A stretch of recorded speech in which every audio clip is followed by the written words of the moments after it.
But inflation worries are out there, and they are weighing on some investors as we head into the new year. My next two guests say rising interest rates, commodity costs, and stock prices all pointing to that scenario in 2011. How do you protect your portfolio in what is an inflationary environment? Let's ask Mark Cortazzo. He's the founder and senior partner of Macro Consulting Group, and John Lekes, who's the CEO of Leader Capital Corporation. He's also senior portfolio manager of the Leader Short-Term Bond Fund. Welcome, gentlemen. Nice to have you here. John, I'll start with you. Where do you see these signs of inflation specifically?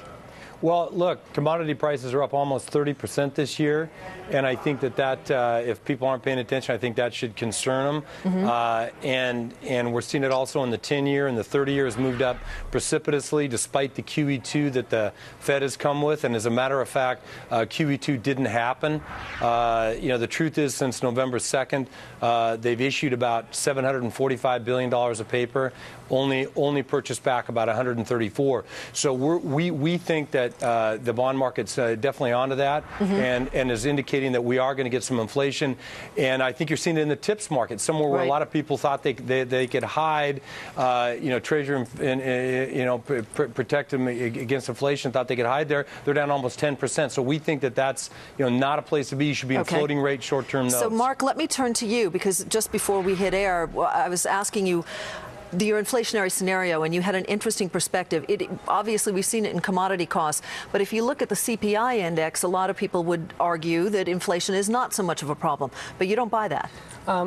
Well, we look at how inflation affects our clients, and a lot of their core expenses, if you look at education, health costs, their municipal costs, food, energy, those are things that are growing at a much greater rate than what the CPI is reflecting. So when we're hedging against inflation, some of the CPI-based hedges like tips, we don't think that they're valid for protecting our clients' purchasing power, which is what's most important impact on inflation for them. All right, so we've established, gentlemen, that neither one of you like tips at this point. So, John, let me turn to you and find out how you would guard against inflation and a higher interest rate environment in the new year.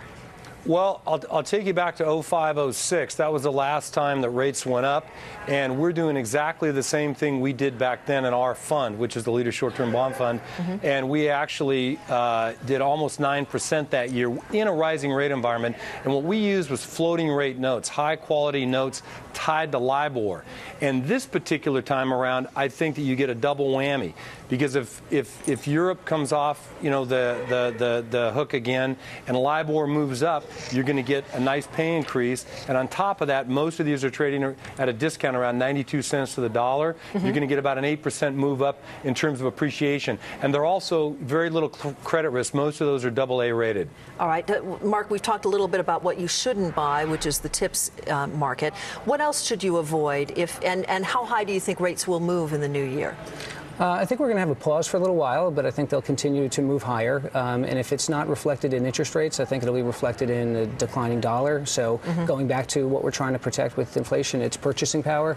Mark Twain said that history doesn't repeat itself, but it rhymes. Last time interest rates were this low, long-term treasuries had a negative total return for the following decade. So long-term treasuries are something that you're not getting paid very much additional yield for the risk that you have to your principal, and that's an area that I think a lot of investors who bought these long-term bond funds are going to get in trouble. Very quickly, I see sovereign debt is on your inflation winners, but in what area of the world would you buy sovereign debt? We've outsourced that to portfolio managers. We like Templeton Global Bond Fund. There are some ETFs that track the indices. But if the dollar continues to decline, first of all, if sovereign debt's paying higher yield than U.S. Treasuries, and you're getting that added kicker if the dollar continues to weaken. So diversified portfolio, professionally managed. Templeton's Australia and Canada are good ones, too. Absolutely. The commodity play, right? Yep, because the dollar is going to weaken. I agree with your other guest.